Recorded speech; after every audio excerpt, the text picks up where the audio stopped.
කතාවට ආවතින් ඔයා අද මාගෙම කරගන්නද රහසක් කියලා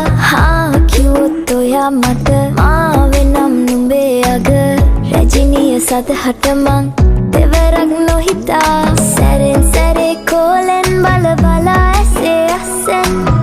බොරුවට එපා වගේ හිඳින්න එපා රවන්න එපා ටිකෙන් ටිකේ ආලෙන් පුරවලා හිතේ හිස්තැන් නුඹ මට හිතක් වටින කෙනා නිසා චුට්ටක් කතාවට ආවොතින් ඔයා අද මාගෙම කරගන්නද රහසක් කියලා කිව්වොත් ඔයා මට මාවෙනම් නුඹේ අග රැජිනිය සදහට මං